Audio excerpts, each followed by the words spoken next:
তোমরা যারা ক্যালকাটা ইউনিভার্সিটির আন্ডারে 4th সেমিস্টার এমডিসি কোর্স অর্থাৎ 5 কোর্সের ছাত্রছাত্রী আছো এবং তোমাদের ফিলোসফি অর্থাৎ দর্শন সাবজেক্টটি আছে, তোমাদের জন্য আজকে ক্লাস খুবই গুরুত্বপূর্ণ।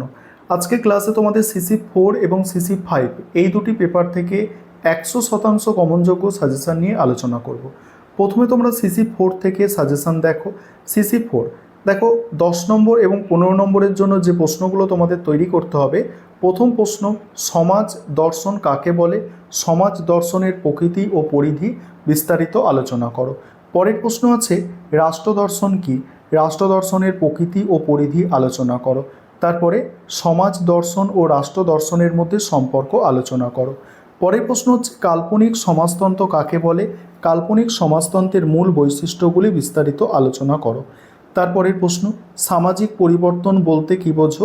সামাজিক পরিবর্তন ও সামাজিক অগ্রগতির মধ্যে সম্পর্ক আলোচনা করো।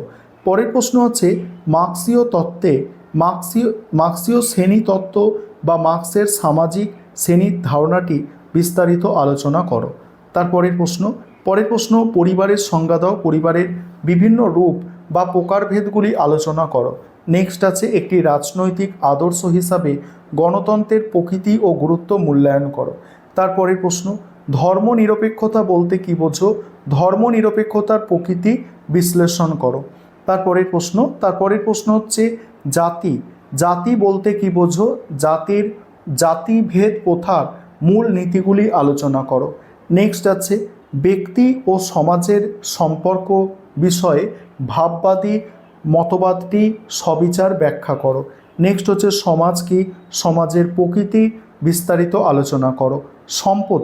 সম্প্রদায় বলতে কী বোঝো এবং এর ভিত্তিগুলি কী কী? দেখো যেগুলো স্টার দেওয়া আছে এগুলো সব থেকে গুরুত্বপূর্ণ। পরের প্রশ্ন,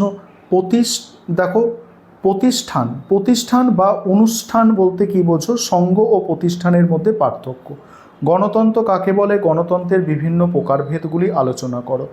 নেক্সট, রাষ্ট্র দর্শনের পরিধি ও প্রকৃতি আলোচনা করে সমাজ দর্শনের সাথে এর পার্থক্য নির্ণয় করো। এবার 5 নম্বরের প্রশ্ন দেখো। 5 নম্বরের প্রশ্ন আছে, প্রথম প্রশ্ন হচ্ছে সমাজ দর্শনের পরিধি সংক্ষেপে আলোচনা করো। রাষ্ট্র দর্শনের প্রকৃতি সংক্ষেপে আলোচনা করো।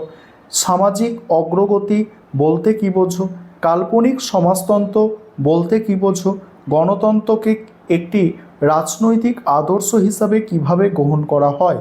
তারপরে আছে সামাজিক পরিবর্তন ও সামাজিক অগ্রগতির মধ্যে পার্থক্য করো। নেক্সট, ধর্মনিরপেক্ষতার প্রকৃতি বা স্বরূপ সংক্ষেপে লেখো। মার্ক্সীয় শ্রেণীর ধারণার মূল কথা কী? পরিবারের বিভিন্ন রূপ বা প্রকারভেদগুলি সংক্ষেপে লেখো। প্রতিষ্ঠান বা অনুষ্ঠান কাকে বলে? এর বৈশিষ্ট্য লেখো। তারপরে সম্প্রদায় ও সমাজের মধ্যে পার্থক্য এবং সংঘের প্রধান বৈশিষ্ট্য। এই হচ্ছে তোমাদের সিসি 4 সাজেশন। এবার সিসি 5 যেটা আছে দেখো, সিসি 5 থেকে তোমাদের 10 এবং 15 নম্বরের জন্য যে প্রশ্নগুলো তৈরি করতে হবে প্রথমে দেখে নাও। প্রথমেই 10 বা 15 নম্বরের প্রশ্ন। তার আগে একটা বিষয় তোমাদের বলার আছে, এই সাজেশানের ওপরে আমাদের সম্পূর্ণ স্টাডি মেটেরিয়াল অর্থাৎ পিডিএফ নোটস রেডি আছে।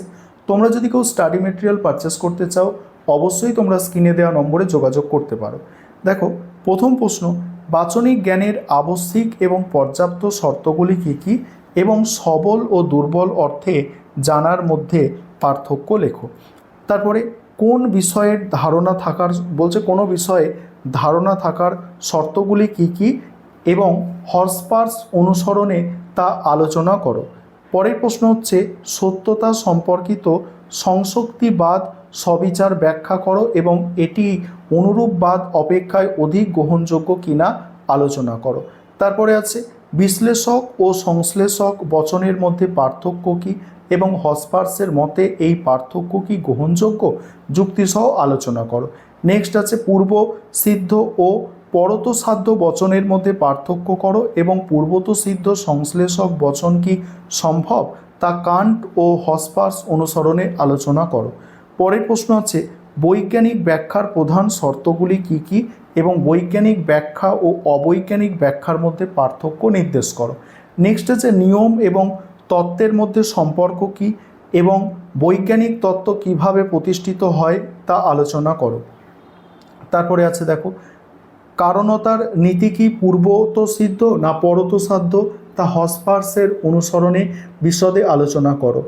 তারপরে কারণিক অসম্ভাব্যতা এবং যৌক্তিক অসম্ভাব্যতার মধ্যে পার্থক্য দেখাও এবং হসপার্সকে অনুসরণ করে কারণতা নিয়মের যৌক্তিকতার মানে যৌক্তিক প্রকৃতি ব্যাখ্যা করো।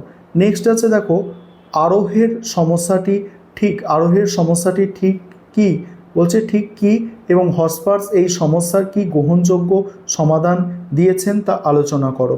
তারপরে দ্রব্য বলতে কি বোঝায় এবং দ্রব্যের ধারণা কি সম্পূর্ণ কাল্পনিক, তা হসপার্স অনুসরণে বিচার করো। নেক্সট হচ্ছে সামান্য সম্পর্কে অ্যারিস্টটলের মতবাদটি ব্যাখ্যা করো এবং প্লেটোর মতের সঙ্গে অ্যারিস্টটলের মতের মূল পার্থক্যগুলি কোথায় তা নির্দেশ করো। নেক্সট হচ্ছে কি সামান্য সম্পর্কে সাদৃশ্যমূলক তত্ত্বটি সবিচার আলোচনা করো।